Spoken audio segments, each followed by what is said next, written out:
네, 오늘 정치권 이슈들은 김진전 중앙일보 논설위원, 김창룡 서울과학종합대학원 석좌교수와 자세하게 짚어보겠습니다. 어서 오십시오.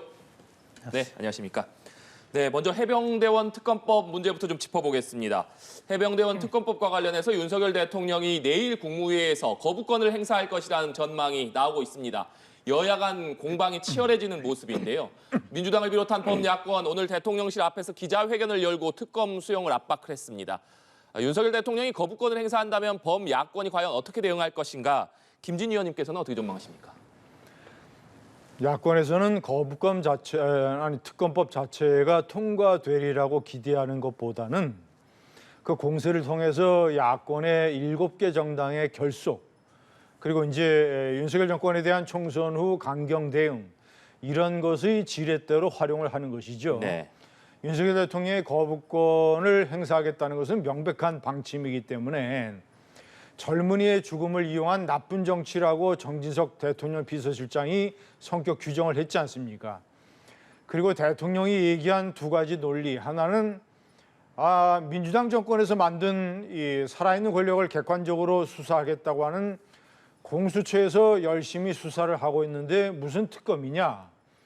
두 번째는 공수처 수사 결과를 보고 미진하다면 내가 특검을 자진해서 요청하겠다라고 하는 논리가 명백하기 때문에 야권이 뭐 재의결이라든가 아니면 집단 단체 행동을 하더라도 저는 뭐 크게 이것이 윤석열 정권에게 타격이 되거나 그러지는 않을 것으로 판단합니다. 네. 윤석열 대통령이 거부권을 행사하더라도 정권에 큰 타격은 되지 않을 것이다. 이런 전망이신데 김창룡 교수님께서는 어떻게 보십니까? 아마 이 대통령께서는 이런 거부권 행사가 사실은 이미 정해져 있고 큰 영향을 미치지 않으리라고 낙관하는 것 같은데요.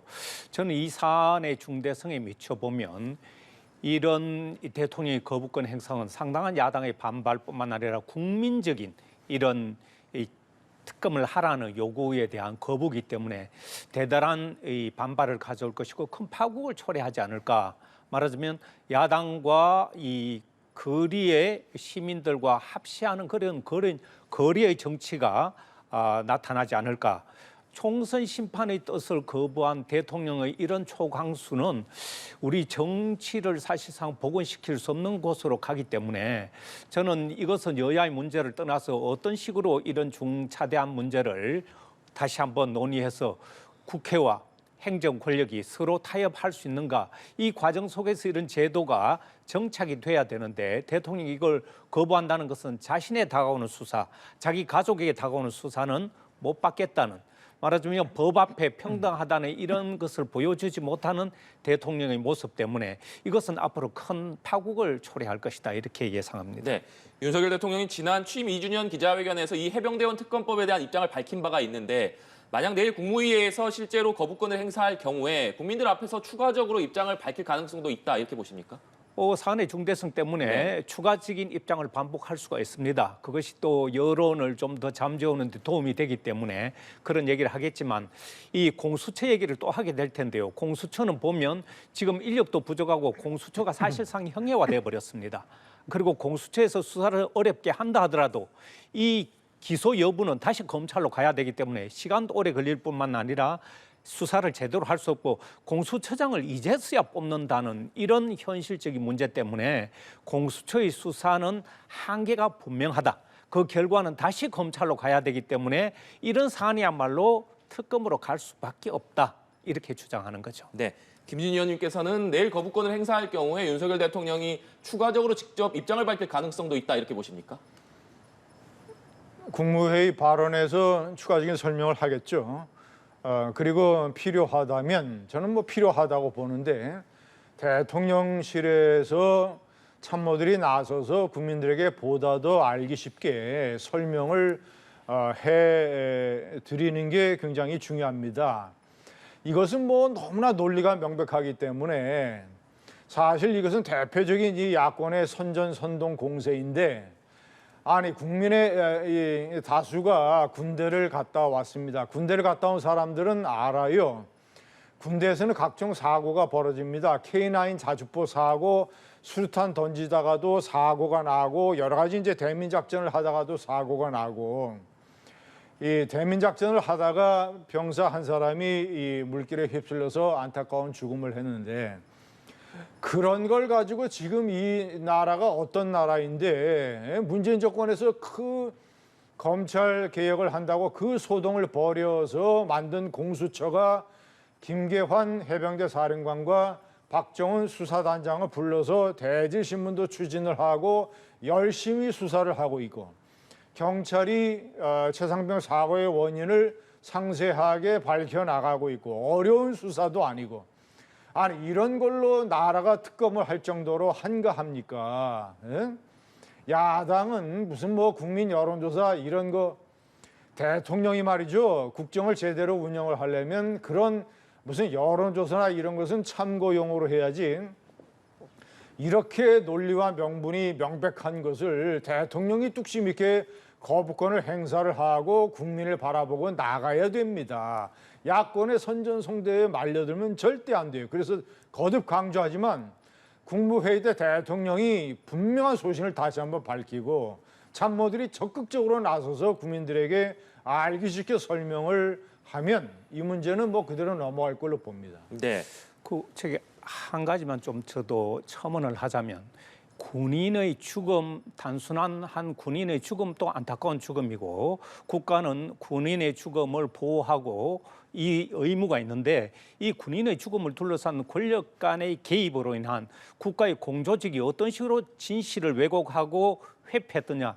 이 국가의 각 국방부라든가 대통령실이라든가 경찰이라든가 각 우리 국가의 공조직들이 지금 거짓말과 진실 사이에서 굉장히 혼란스럽고 이 국가가 이런 식으로 해서 되겠느냐.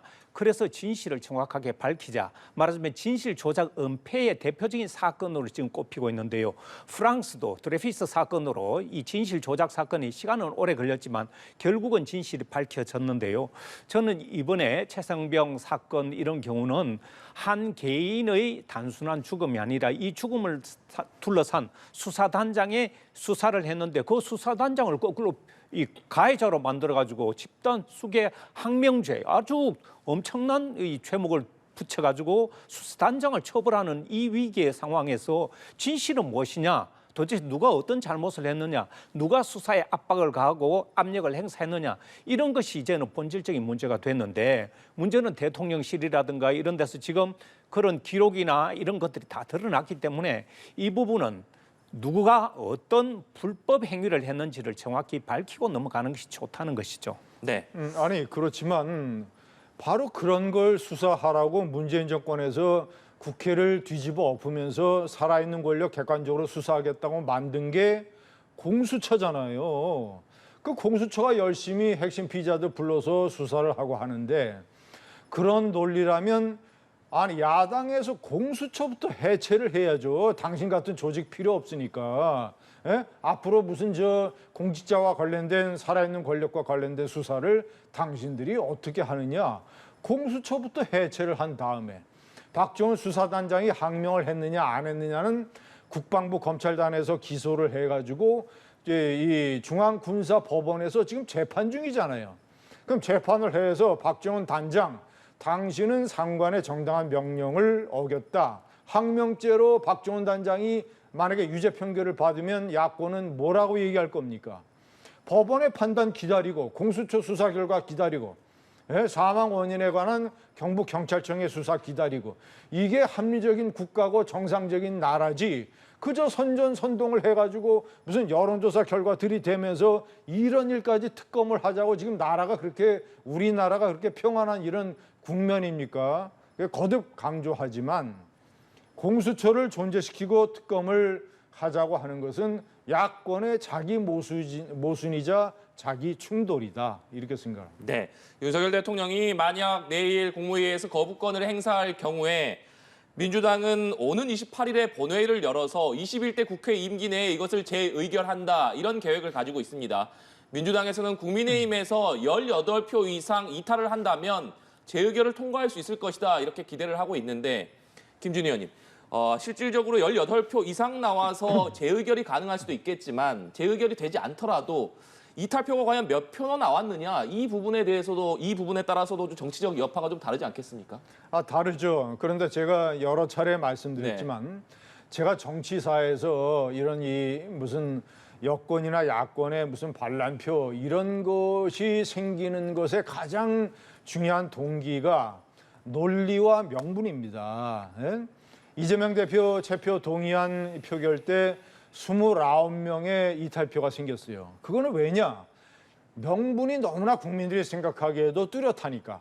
아니 헌법기관이 국회의원 불체포 특권 포기하자고 해서 이재명 대표 자체가 공약으로 내세웠다가 이거를 뒤집으니까 이것은 국민들의 눈높이를 봐서도 말이 안 된다고 해서 29명의 이탈표가 생긴 거잖아요. 국회의원들이 이탈을 하느냐 안 하느냐는 논리와 명분이에요. 제가 자신 있게 얘기합니다. 만약에 재표결을 한다고 하잖아요. 국민의힘에서 무슨 18표가 이탈을 해서 무슨 가결될 가능성이 있을 것 같습니까? 제가 판단할 때는 그 가능성이 대단히 희박합니다. 아마 안철수 의원도 자신이 논리가 부족하고 전당대회에 출마를 해야 되기 때문에 당심이나 국민의 민심 봐서 안철수 의원도 아마 부결표 던질 거예요. 왜냐? 논리와 명분이 안 맞으니까 국회의원들이 자기 양심상 내가 이번에 무기명 비밀 투표니까 자기가 찬성표를 던져도 아무도 모르는데 왜 찬성표를 못 던지느냐? 말이 안 되니까 말이요. 공수처가 수사하는데 특검하자는 게 말이 되느냐라고 해서 안 되니까 국민의힘 국회의원들도 대부분 다 이탈표는 거의 없을 것이다. 네, 아무래도 민주당에서는 이번에 재의결이 통과되지 않는다고 하더라도 22대 국회에서 다시 발의하겠다 이런 계획을 밝히고 있기 때문에 혹시나 이번에 재의결이 되지 않더라도 무기명 투표이긴 합니다만 이탈표가 국민의힘에서 얼마나 나오느냐 이 부분이 상당한 해석을 불러올 것 같습니다. 그렇죠. 예. 그런데 안철수 의원은 여러 차례에 걸쳐서 자기는 꼭 찬성표를 던지겠다고 그렇게 얘기를 했는데 아마 우리 김진애 의원께서는 안철수 의원의 의중을 정확히 판단하고 그렇게 얘기하는지 모르겠습니다만 하여튼 안철수 의원은 자기는 꼭 하겠다 이런 얘기를 했는데 과연 저는 이번 이 국민의힘이 재의결 통과 여부에는 키를 갖고 있다고 생각을 합니다. 말하자면 국민의힘에서 꼭 18석이 아니더라도 참석 여부 그리고 참석해서 투표 가부 이것이 결정이 되는데 저는 국민의힘 의원에게 영향을 미칠 수 있는 것은 바로 여론이라고 생각합니다. 어느 정도 여론이 압박을 하느냐에 따라서 그리고 국민의힘 의원들이 자신의 입장을 바꿀지 소신대로 밀고 갈지 그런 것들이 하나의 변수가 되는데 저 역시 찬성으로 돌아서기는 쉽지 않다. 말하자면 이탈표를 18석 정도 적어도 확보할 수 있느냐에 대해서는 굉장히 회의적인데요. 하지만 이번 이 결과를 통해서 얻어질 정치적 해석은 여러 가지가 나올 수 있고요. 22대 총선에서는 또 다른 21대와 다른 그런 어떤 전투력과 그런 논리적 무장을 하게 되면 이 사안에 대해서는 21대에 비록 통과를 시키지 못한다 하더라도 22대 가서 또 다른 큰 쟁점이 될 것이다 이렇게 봅니다. 네. 그리고 정부의 KC 미인증 해외 직구 차단 발표 논란과 관련한 내용도 짚어보겠습니다. 정부의 이번 발표를 둘러싼 논란이 정치권으로도 좀 번지는 모습입니다. 특히 국민의힘 추경호 원내대표가 당정 협의 없이 설익은 정책이 발표될 경우에 국민 우려와 혼란이 커지게 된다면 당도 주저 없이 정부를 비판할 것이다. 이런 얘기를 했습니다. 오늘 아침에 회의에서 한 발언인데 추경호 원내대표가 이런 발언을 한 배경은 뭐라고 해석해야겠습니까? 이번에 정부와 대통령실에서 실수를 한 것이죠. 설익은 정책을 내놓은 것이다. 국내 소비자들의 안전을 보호하고 또 국내 기업들의 이런 어떤 이익을 최소한 보장하겠다라는 취지야 좋지만 어떤 정책이든 대중에게 민감한 것은 굉장히 심사숙고하고 신중하게 해야 됩니다. 해외 직구를 하는 사람들이 얼마나 많습니까? 그리고 특히 젊은 소비자들이 많잖아요. 그런데 이 80개 품목을 지정을 해서 KC 인증이 없으면 직구를 제한하겠다라고 하면 그러면 이제 대번에 반발이 나오고 이런 것들이 어떤 국제적인 자유무역상의 문제도 생기고 문제는 뭐냐면 그런 정책 방향이 필요하다 하더라도 세부적인 내용이라든가 이런 것들을 신중하게 당정 협의를 통해서 네. 진짜 어떤 이런 여론도 정확하게 파악을 해야 되는데 지난번에 초등학교 입학 연령을 6세에서 5세로 낮추겠다고 했다가 한바탕 소동을 일고 네. 철회했지 않습니까? 그런 거. 그리고 주 52시간을 주 69시간까지 늘릴 수 있다라는 정책의 변경도 엄청난 반발을 받고 또 대통령실에서 취소를 하고 그러니까 뭐 추경호 원내대표뿐만 아니라 한동훈 전 비대위원장, 유승민 전 의원, 나경원 당선인까지 전부 다 나서서 네. 지적을 하니까 뭐 대번에 오늘 대통령실에서 사과를 했지 않습니까? 그러니까 뭐 야당이 그런데 추경호 원내대표가 상당히 신속하게 발빠르게 행동을 했어요. 이것은 총선 결과에 대한 어쩌면 교훈이라고 봅니다. 네. 정부가 대통령실에서 잘못한 것을 국민의힘이 이제는 얘기를 하고 네. 합리적인 거리를 두는 방향 전환. 네, 신임 추경호 원내대표가 정부를 향해서 비판의 목소리도 내겠다 이렇게 얘기한 것 교수님께서는 어떤 의미라고 보십니까? 저는 정당한 이 집권당의 목소리고 신속하게 그런 말을 한 것은 참 잘했다고 생각을 하고요. 문제는 이런 졸속 행정이 반복이 되고 있지 않습니까?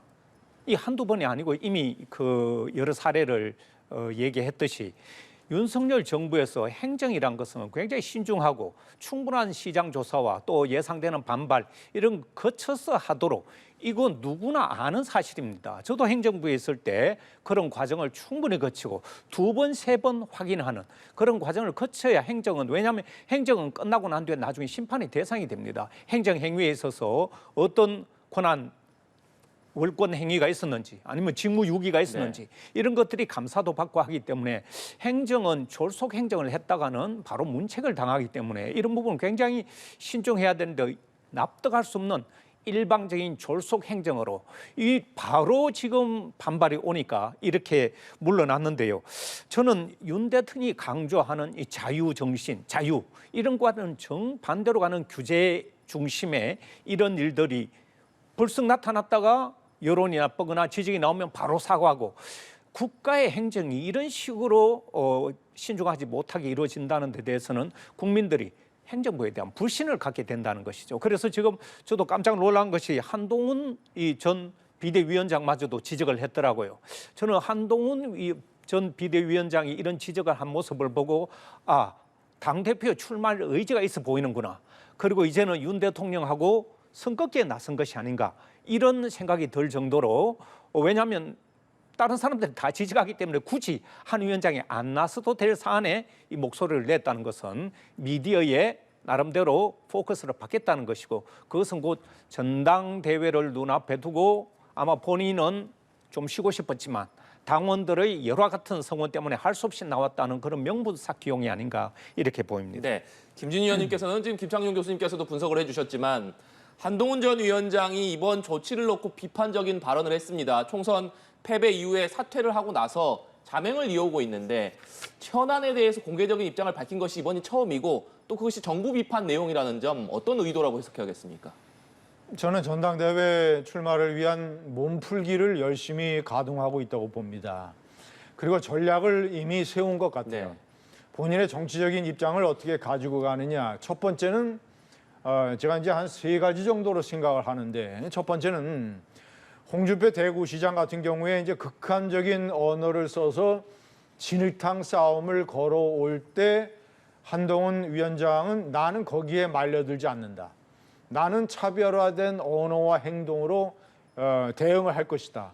그러니까 진흙탕 싸움을 벌이지 않는 이런 정치인 이것이 첫 번째 이 전략인 것 같고 두 번째는 이제 나름대로 윤석열 대통령과 합리적인 거리를 둔다. 분명하게.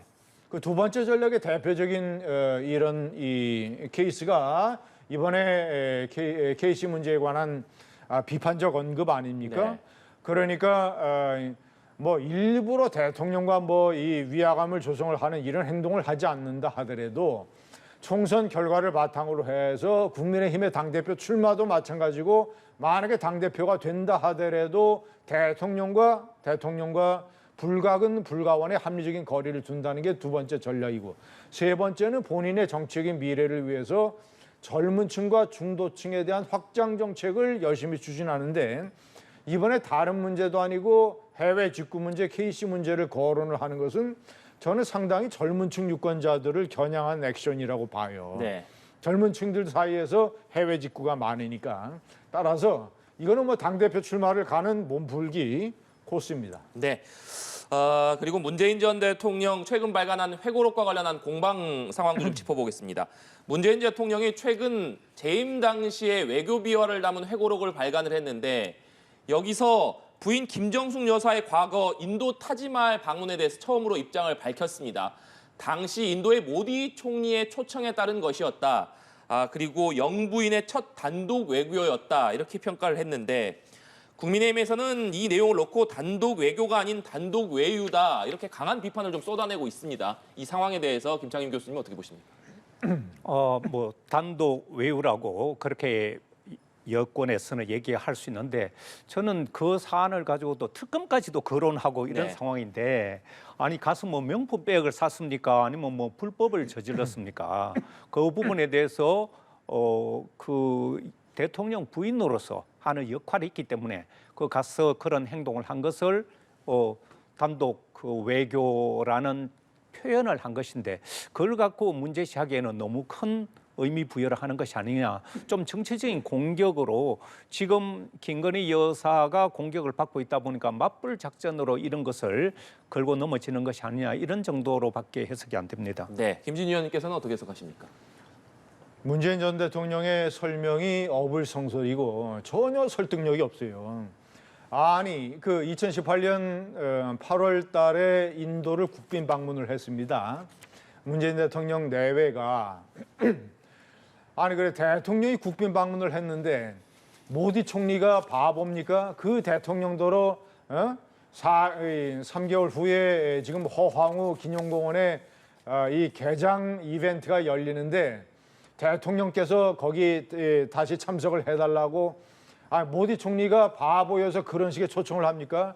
3개월 전에 국빈 방문을 한 대통령도로 일단 그것이 국민들에게 전혀 먹혀들지 않고 있고 자 그래서 자신이 갈 수 없으니까 대신 이제 자신의 부인을 보내기로 했고 그리고 거기에 맞는 이 모디 총리의 초청장이 다시 왔다 이런 얘기인데 저것도 말이죠. 서류상 다 저것이 사실이 아닌 것으로 다 드러났잖아요. 배현진 국회의원이 국정감사에서 자료를 다 밝혀냈지 않습니까? 인도의 관광부에서 도종환 문화체육부 장관도로 참석해달라고 초청장을 보냈다라는 것, 예? 다 드러났잖아요. 그것을 이제 영분이 인도 관광차 가고 싶으니까 바꿔가지고 초청장을 다시 받은 셀프 초청 아닙니까? 만약에 도종환 문체부 장관이 가서 수행원을 최소해서 갔으면 3천만 원으로 끝날 것을 영부의 김정숙 여사가 가더라도 대한항공의 1등석을 타고 왔으면 수행원도 줄이고 했으면 네, 위원님 잠시만 조금 전에 있었던 황운여 비대위원장과 이재명 대표 간에 나눈 대화를 어떻게 들으셨는지도 궁금하고 역시나 관심은 일단 이 대화가 비공개가 된 이후에 해병대원 특검법안과 관련돼서도 대화가 좀 오갈 것이냐 이 부분도 관심 아니겠습니까? 어떻게 전망하십니까? 우선 두 번째 해병대원 특검에 관해서는 뭐 이미 대통령실과 국민의힘의 입장이 확고하기 네. 때문에 뭐 비공개를 하는 데서 크게 논의됐을 것 같지는 않아요. 어떤 이 관례적인 의례적인 예방이기 때문에. 그리고 첫 번째 질문은 두 사람이 아주 다 이 고단수의 어떤 이 수를 썼는데 황 위원장은 상당히 나름대로 합리적이고 유연하고 대화지향적인 김진표 국회의장을 이용을 해서 이재명 대표와 민주당을 압박을 네. 했습니다. 그러니까 협치하고 대화하고 입법 폭주하지 말아라. 이런 얘기를 이제 황 위원장이 한 것이고 이재명 대표가 황 위원장의 이 국정 기조를 바꾸고 집권 여당으로서의 품격을 좀 갖춰라. 이렇게 얘기한 것은 이제 본인을 포함한 이 야당 세력에 대한 여러 가지 검찰 수사와 사법 리스크 이런 점들에 관한 어떤 불만을 나름대로 좀 표출한 것이고